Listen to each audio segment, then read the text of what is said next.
सुल्तान महमूद गजनवी तारीख में एक ऐसे मुसलमान बादशाह गुजरे हैं जिन्हें हिंदुस्तान पर 17 हमलों की वजह से शोहरत हासिल हुई।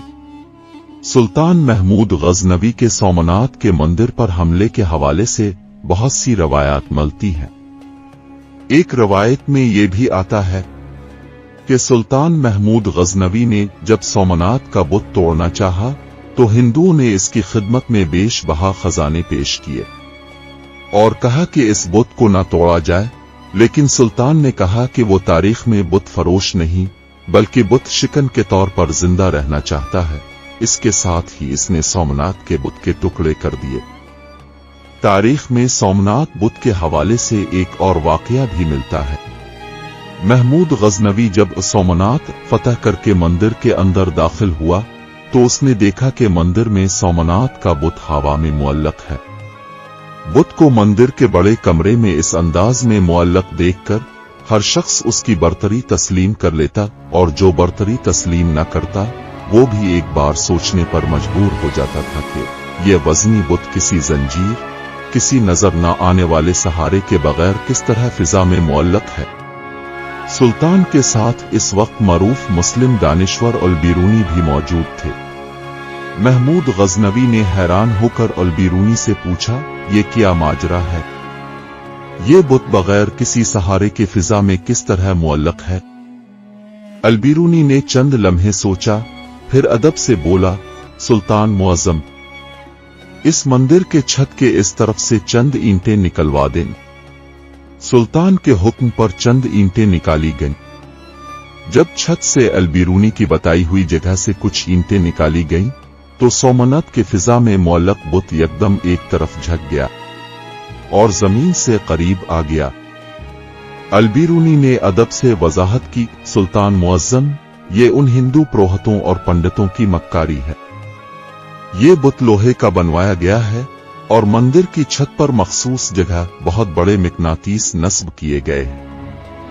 ये मिकनातीस लोहे की बुत को अपनी तरफ खींचते रहते हैं और यूं ये बुत साकित मुअल्लक रहता है।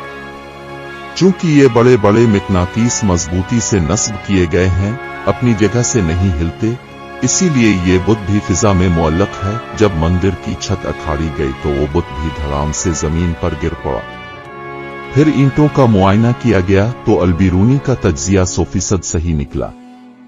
नई तहकीक के मुताबिक सोमनाथ मंदिर के हवाले से भारत की मारूफ तारीख दान रूमिला थापर ने 2005 में एक किताब सोमनाता, एक तारीख की कई आवाजें लिखी थी, जिसमें उन्होंने सुल्तान महमूद गजनवी के सोमनाथ मंदिर पर हमले का तफसील के साथ जिक्र किया है।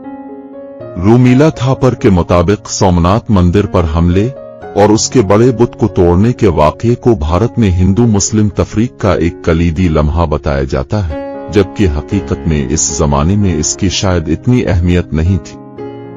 बरतानवी राज में सबसे पहले अंग्रेजों ने इस वाक़ये को हिंदू मुसलमान तफरीक के तौर पर पेश किया था। इसके बाद से मुतजाद नजरियात के लोग इसे अपने अपने मानी पहनाते रहे हैं। रूमिला थापर के मुताबिक 11वीं सदी से 2-3 सदियों बाद तक इस वाक़ये की कोई खास अहमियत नहीं थी और मकामी ज़राए और दस्तावेज में इसका मामूली सा जिक्र है। इन मालूमात से ये तासुर मिलता है कि इस जमाने में और इस माहौल में मंदिरों की तबाही, लूट मार और फिर मरम्मत आम थी। रूमिला थापर ने सैकड़ों किताबों, मकालों और कदीम संगी कतबों के हवाले से ये हकीकत दरियाफ्त की है कि सोमनाथ, जो सोमनाथ पटन, शिवमशावर पटन और देव पटन के नाम से भी मशहूर था, कभी भी महमूद ने बर्बाद न किया। थापर का कहना है कि इस जमानों में बड़े और अहम मंदिरों की जागीरें होती थीं और उनके अंदर नजरानों की सूरत में जमा शुदा बेपनाह दौलत होती थी। यहां तक कि जब कोई हिंदू राजा भी उन खतों में यलगार करता तो वो भी इन मंदिरों को लूटता था और अक्सर अपनी फतेह की निशानी के तौर पर वहां इस्तादा बुत अपने साथ ले जाता था। तो महमूद ने भी वही कुछ किया जो इससे पेशतर हिंदू राजे करते आए थे, लेकिन सब कुछ वैसा नहीं हुआ जैसा आज बयान किया जा रहा है। इस अहद के किसी मखतूते या दरियाफ्त होने वाले पत्थर पर यह नक्श नहीं है कि महमूद के हमले के बाद सोमनाथ उजड़ गया, बल्कि ये दर्ज है कि इसकी अलगार के बाद सोमनाथ बदस्तूर आबाद रहा और वहां परस्तिश होती रही।